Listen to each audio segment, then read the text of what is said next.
Привет, друзья! Добро пожаловать на мой канал. Символично мы начинаем сегодня наш репортаж в метро.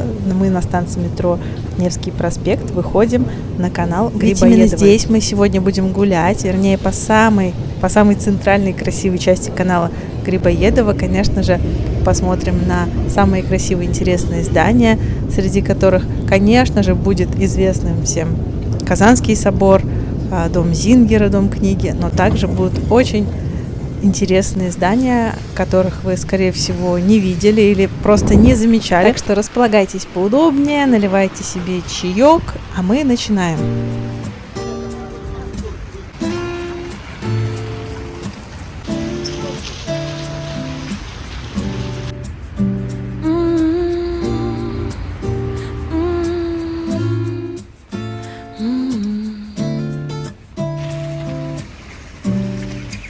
И прежде чем я вам расскажу о самом канале Грибоедова, мы уже подошли к одному интересному зданию, про которое я хотела рассказать. Это доходный дом Радькова-Рожнова.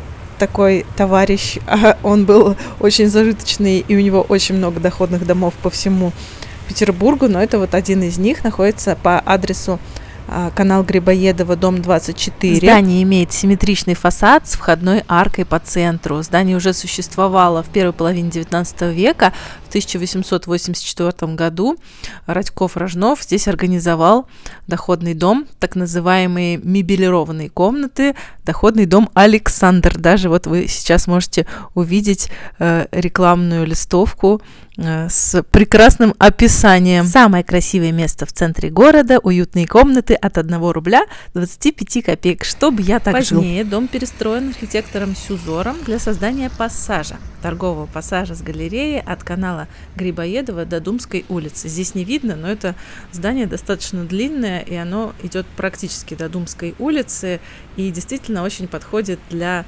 таких длинных помещений торговых назначений. Нашла вам рекламные объявления кое-кого из резидентов данного пассажа. Обратите внимание, адрес написан Екатерининский канал, но здесь ошибки нету. Об этом я вам расскажу чуть-чуть попозже. В 70-х годах 20 века внутренняя галерея этого дома была перестроена для Центрального железнодорожного бюро Октябрьской железной дороги. Здесь были открыты кассы по продаже ЖД-билетов на все направления. Вот так выглядел вестибюль железнодорожных касс внутри, и этот вестибюль засветился в «Иронии судьбы». Именно здесь Надя покупала Лукашину билет до Москвы. А вот так выглядела крыша с этими полусферами стеклянными снаружи. Сейчас здание и земля проданы отелю Введенский. Здесь, скорее всего, будет гостиница, поэтому сейчас здесь ремонтные работы очень активно идут. Но на здание можно посмотреть, особенно хорошо он просматривается с противоположной стороны канала Грибоедова. А мы с вами идем дальше.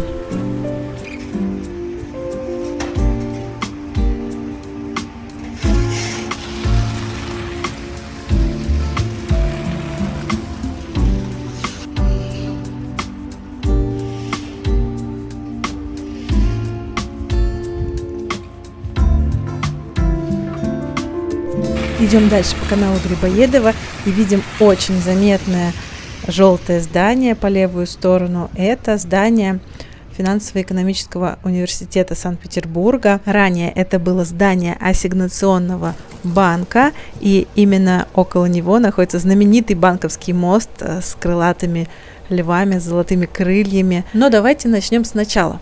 На месте, где сегодня стоит здание ассигнационного банка, в XVIII веке располагался морской рынок, который сгорел в 1782 году. В 1769 был основан ассигнационный банк для выпуска бумажных денег. В 1782 году Екатерина II подписала указ о строительстве нового здания банка, которое проектировал Кваренги. Строительство завершилось в 1790 году. Здание в стиле раннего классицизма включало главный корпус и полуциркульный корпус для складов. Раньше он предназначался для хранилища монет. Дело в том, что в 1797 году банку было разрешено чеканить монеты, их надо было где-то хранить.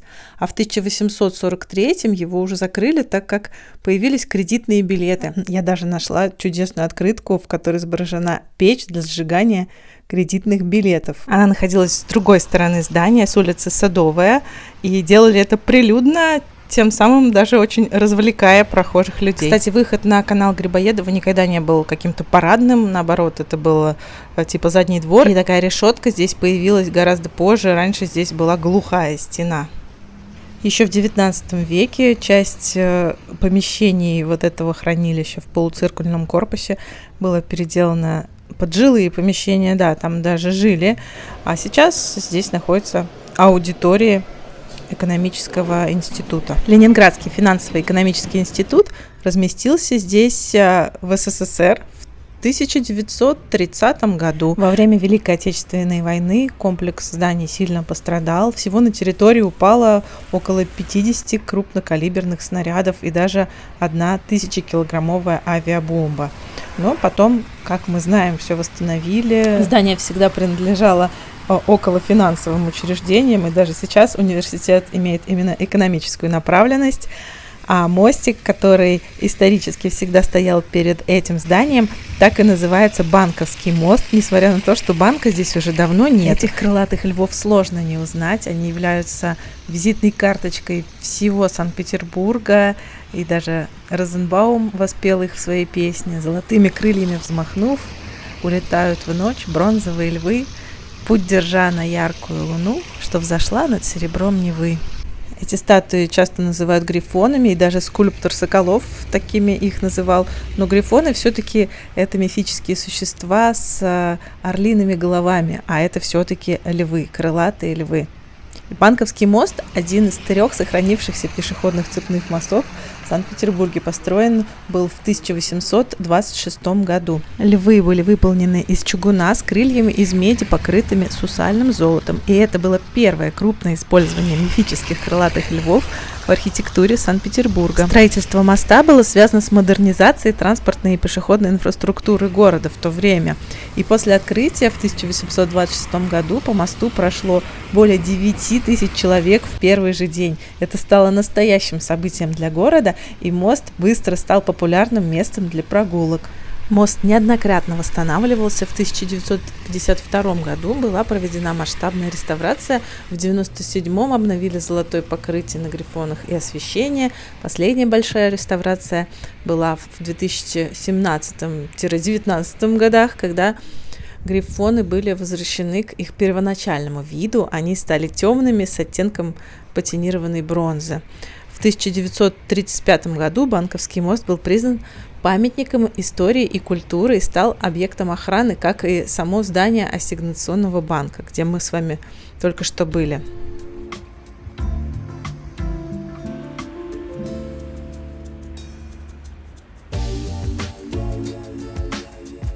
Буквально в 1 месяц с открытием этого моста был также открыт на этом же канале Грибоедова Львиный мостик, но мы до него, наверное, дойдем в какой-нибудь следующий раз.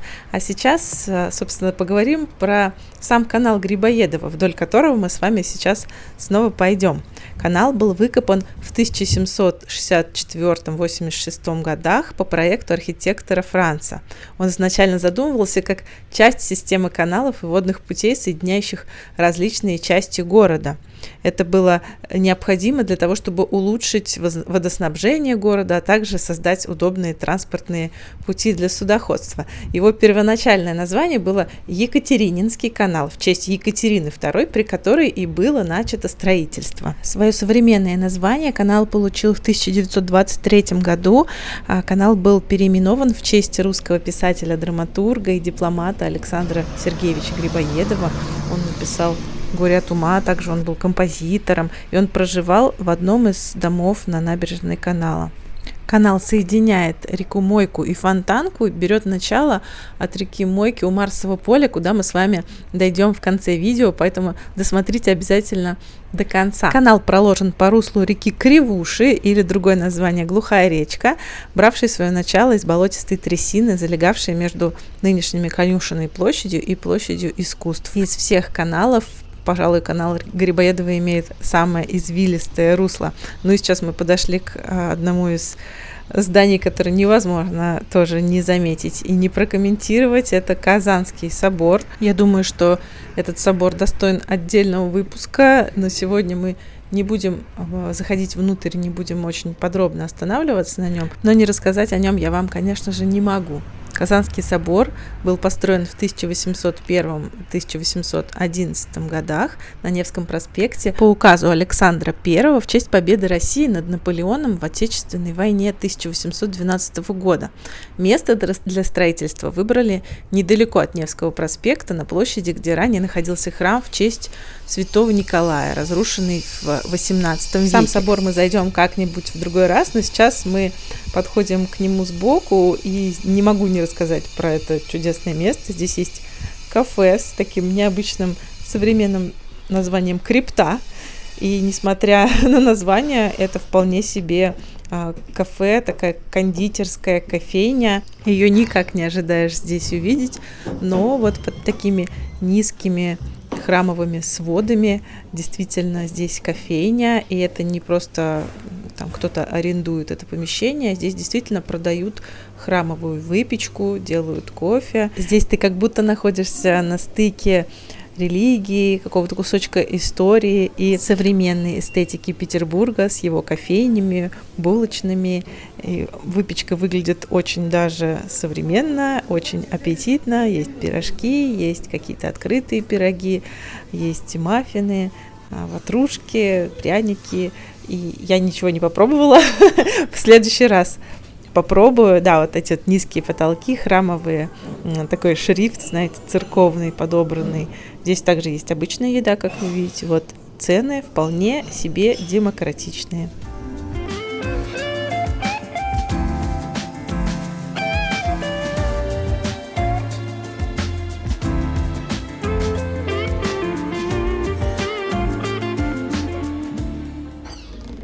Выныриваем наружу и продолжаем про Казанский собор.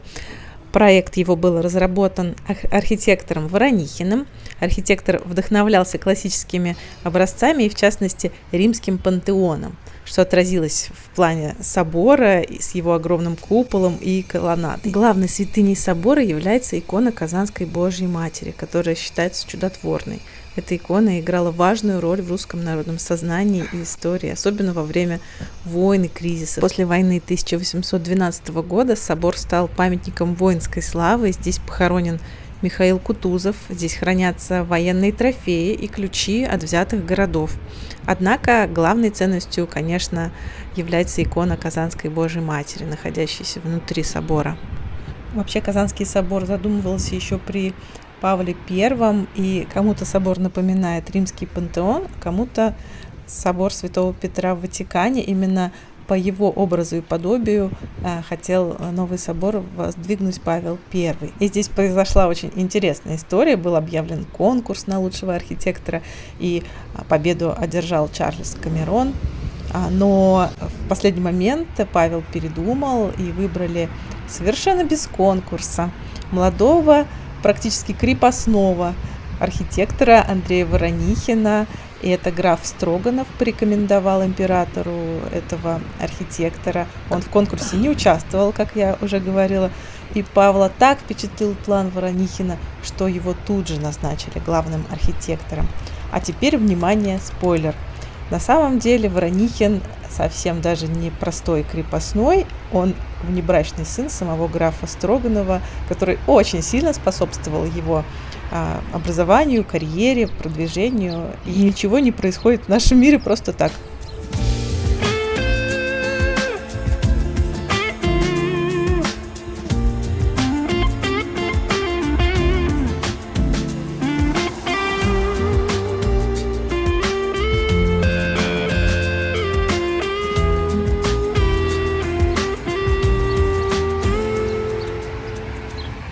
Мы с вами выходим на Невский проспект, и здесь нас интересует вот это голубое здание. Это выход из метро Невский проспект на канал Грибоедова. Это здание знаменито тем, что здесь была первая штаб-квартира, если можно так сказать, Российского филармонического общества, и там по-прежнему находится малый зал филармонии. Ну и, конечно же, дом Зинкера знаменитый. У меня про него было отдельное видео. но не могла не зайти, не поделиться с вами этой чудесной книжной петербургской атмосферой.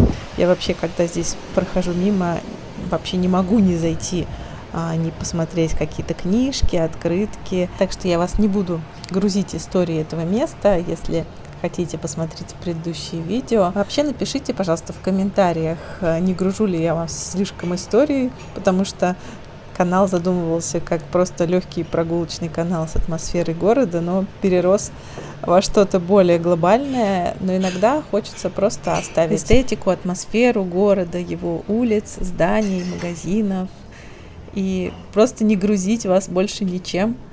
Поэтому поделитесь, пожалуйста, может быть, нужны просто такие какие-то легкие видео с прогулками, как это было в самом начале.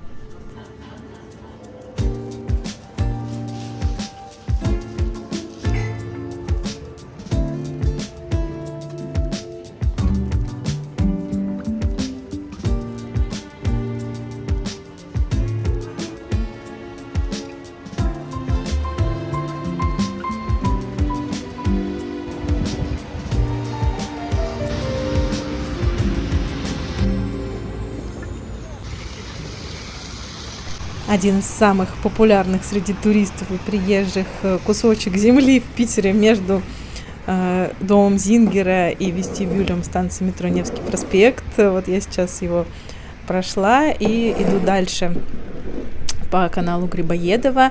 И пока мы идем до следующего интересного здания, не считая того, что, конечно, все здания здесь очень интересные, я вас приглашаю подписаться на мой телеграм-канал, где я бываю гораздо чаще, выкладываю там посты, мы там с вами общаемся.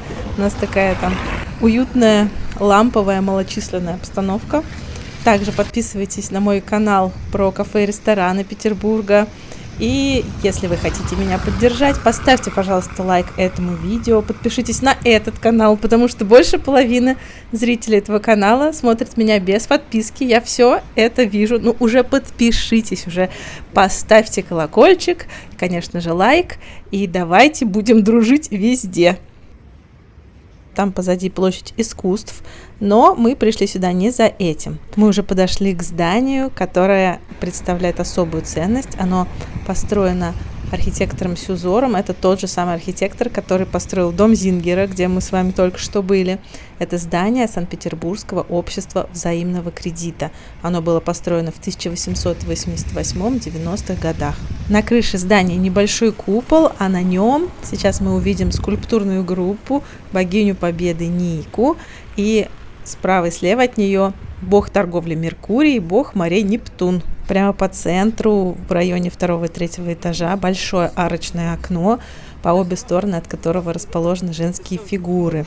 А над окном размещена надпись «Первое общество взаимного кредита».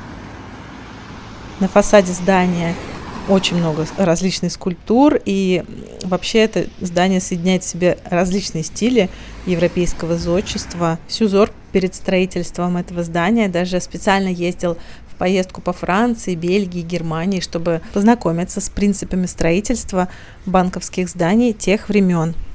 И оно было потрясающе хорошо оснащено с технической точки зрения, в том числе там была собственная электростанция, система парового отопления, вентиляция, лифты, водопровод, канализация, сигнализация, телефонная связь, противопожарная система. В 1917 году общество взаимного кредита прекратило свое существование, и в здании расположились мастерские художников и различные государственные учреждения. С 1945 года в нем располагалась областная контора Государственного банка СССР, и вплоть до 2000-х годов здесь находились разные банковские организации. В 2000 году началась масштабная реставрация здания. Ее осуществлял Росбанк, располагавшийся там на тот момент. И в 2009 году реставрационные работы были завершены, были восстановлены исторические интерьеры, и все жители Петербурга радовались возможности побывать в такой роскошной обстановке, которая сохранила дух истории. И это один из тех примеров, когда здание выполняет ту же функцию, для которого оно было создано много-много лет назад. Как и больше века назад, клиенты банков приходят в это здание, обслуживаются здесь. Вход сюда всегда был совершенно свободный. свободный. Но какое меня ждало разочарование, когда вышел охранник и сказал, что вход закрыт. С ноября прошлого года уже нельзя попасть в операционный зал, поэтому, к огромному моему сожалению, мы будем с вами довольствоваться только фотографиями. Вот такие интерьеры здесь были воссозданы. Сейчас Росбанк, я так понимаю, что слился с Т-банком, а у Т-банка нет никаких клиентских офисов, и мне даже страшно предположить, что может быть с этим зданием. Поговаривают про очередную гостиницу или, может быть, офисное здание, ведь за это можно получать гораздо больше дохода. Я жалею, что не попала сюда раньше, когда еще была такая возможность. А она была совсем-совсем недавно. И если этот операционный зал откроется вновь, я, конечно же, обязательно сюда приду. И мне кажется, это место достойно отдельного выпуска. Практически утирая слезы, продолжаем нашу прогулку, идем дальше. Вот это симпатичное оранжевое здание, в нем жили много видных деятелей, в том числе знаменитый писатель Михаил Зощенко. По правую руку от нас через канал вот это желтое здание с колоннами, это корпус Бенуа, одно из зданий Русского музея, и справа флигель, сценический флигель Михайловского театра. В Русский музей мы с вами еще тоже обязательно сходим. Там проходят потрясающие выставки, как и постоянная экспозиция, тоже достойна внимания. Так что подпишитесь на канал, чтобы ничего не пропустить. Немножко свернем с канала в подворотню. Я люблю иногда сворачивать в подворотни. Этот квартал интересен тем, что здесь раньше находились конюшни. Мы подходим к конечной точки нашего путешествия, к Конюшенной площади. Здесь очень много всего конюшенного, большая конюшенная, малая конюшенная. Мы туда с вами не дошли, но тем не менее здесь, в этом районе, все про конюшни. Видно, что какое-то время назад здесь были гаражи, а вот в этом здании находился клуб мод. Я даже здесь выступала на крыше этого клуба. Кто не знал, я еще и музыкант, не только блогер, и выступаю иногда в различных заведениях Петербурга и Москвы. И если вы вдруг слышите какую-нибудь песню в моем видео, скорее всего, это моя песня. Давайте уже выбираться из подворотни. Перед нами Спас на Крови, но мы снова до него никак не дойдем, потому что меня все время что-то отвлекает. И тут я вижу пирожковую в советском стиле. И снова кони, везде кони. Надо сказать, что не только имперская тема хорошо эксплуатируется в Петербурге, но и советская, без нее никуда. Очень много людей, ностальгирующих по Советскому Союзу, ну и всякие пирожковые, пышечные и плюшечные здесь процветают. Пирожки здесь очень доступные, очень вкусные, и вот даже их величество не гнушаются здесь перекусить.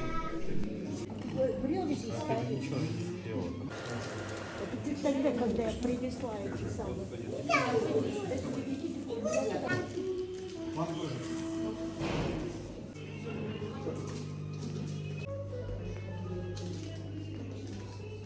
И наконец-то мы дошли до жемчужины канала Грибоедова, храм Спас на Крови. Это один из самых ярких и известных храмов Санкт-Петербурга. Весь и внутри, и снаружи отделан мозаикой, именно поэтому он просто практически безостановочно находится в лесах, реставрируется, и вышеупомянутый Александр Розенбаум даже это воспел в своих нетленках. Мечтаю снять леса со Спаса на Крови. Это как нельзя точное высказывание, потому что как только завершается реставрация одной башни, сразу требуется реставрация другой башни. И тут бы я сказала, но не будем о грустном, но это место именно о грустном, потому что храм был построен на месте убийства императора Александра II в 1881 году, когда он был смертельно ранен террористами.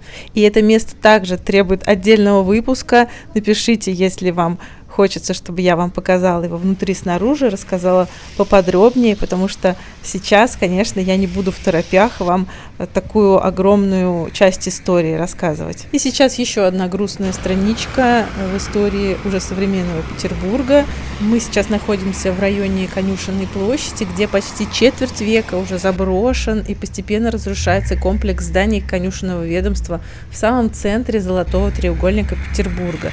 И сейчас очередной инвестор ведет судебную тяжбу со Смольным, кому достанется это место, кто будет здесь реализовывать проект. Сейчас мы с вами видим, где сливается канал Грибоедова и мойка в одно русло. И как раз прямо за мостом мы видим заброшку конюшенного ведомства. Конюшенное ведомство в Санкт-Петербурге было построено в начале XVIII века для императорского двора. В комплекс включались конюшни, каретные мастерские, склады и жилье для служителей. Текущий комплекс зданий – это уже перестройка XIX века архитектором Стасовым.